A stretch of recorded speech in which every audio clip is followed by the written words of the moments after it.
Hi everyone, my name is Mohammad Kashaf and I am a first year MBBS student at Government Medical College. आज मैं इस video में आपको बताऊंगा कि how to revise organic chemistry in just 2 minute. तो ये ज़्यादा लंबी तो वीडियो होगी नहीं, एकदम छोटी सी वीडियो होगी, तो ध्यान से सुनिएगा, लास्ट तक सुनिएगा आप लोग। तो सबसे पहले तो हमें ऑर्गेनिक केमिस्ट्री ऐसी चीज़ है जो समझ में ही नहीं आता है कि हम कहाँ से स्टार्ट करें, कैसे पढ़ें, क्या पढ़ना है उसमें। क्योंकि उसमें कुछ भी समझ में नहीं आता है कि बहुत सारी रिएक्शंस है, किसको याद करनी है, किसको नहीं याद करनी है, कब क्या करना है, ये नहीं समझ में आता है किसी को कुछ भी। तो सबसे मैं आपको ये बताऊंगा पहले कि जो आपके टीचर्स ने जो आपको नोट्स बनवाई है, पहले तो आप वो लोग पूरा पढ़िए। आप लोग एक एक चीज़ पढ़िए उसकी, जो समझ में आ रहा है, मतलब सारी रिएक्शंस को पढ़ लीजिए और सारा कुछ कर लीजिए, ठीक है। जब आप वो कर लेंगे ना, तो मैं सबसे जो रिकमेंड करूँगा आपको वो है कि आप बुक को खोल लीजिएगा। मतलब जो मान के चलिए आप जीओसी पढ़ रहे हैं, ठीक है। जीओसी आपने नोट से पढ़ लिया, फिर आप जो आपकी एनसीईआरटी बुक होगी उसको आप खोलिएगा। फिर उसमें से आप देखेंगे ना कि वहाँ पे जीओसी हटा दीजिए, आप हाइड्रोकार्बन देख लीजिए ना।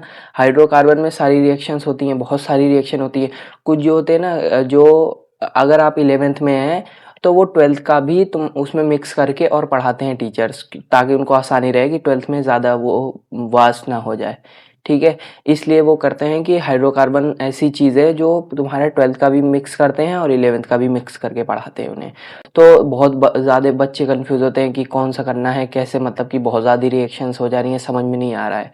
तो मैं तो ये कहूँगा कि आपको ये करना है कि वो एनसीईआरटी बुक खोल लीजिए 11th की, उसमें से हाइड्रोकार्बन चैप्टर उठाइए, उसमें से वो सारी जो जितनी भी रिएक्शंस होती हैं बस उन्हें पढ़िएगा। ये नहीं कि पूरी एनसीईआरटी पढ़ने लग जाओ।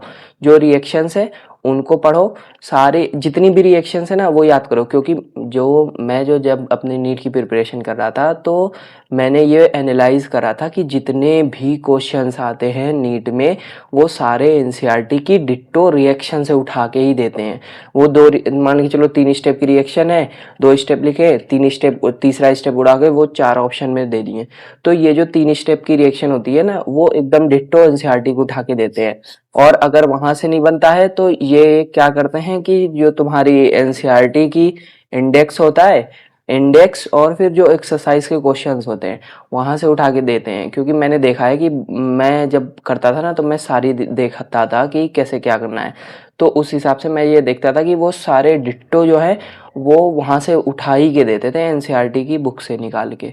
तो यही करना है आपको कि एनसीईआरटी को पूरा एकदम उसकी सारी रिएक्शंस, एक एक रिएक्शन पढ़नी है तुम्हें, कि एक एक रिएक्शन याद कर लो तुम, मैं तो ये कहूँगा। और जितने भी वो हैं इंटरमीडिएट, उसके क्या बनते हैं वो भी बहुत क्वेश्चन आया है 12th में, तुम जाके देखना। तो जो एनसीईआरटी के रिएक्शन से ही उठा के दिया हुआ है।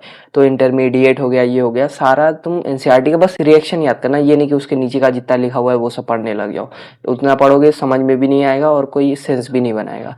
तो मैं ये कहूँगा कि प्योर बस वो रिएक्शंस पढ़ लो, बहुत है, इनफ है। और फिर नोट्स पढ़ो एंड देन क्वेश्चन प्रैक्टिस करो तुम, इनफ होता है उतना। और ज़्यादा एक्स्ट्रा जाने की कोई ज़रूरत नहीं है कि मैं ये पढ़ लूँ वो पढ़ लूँ।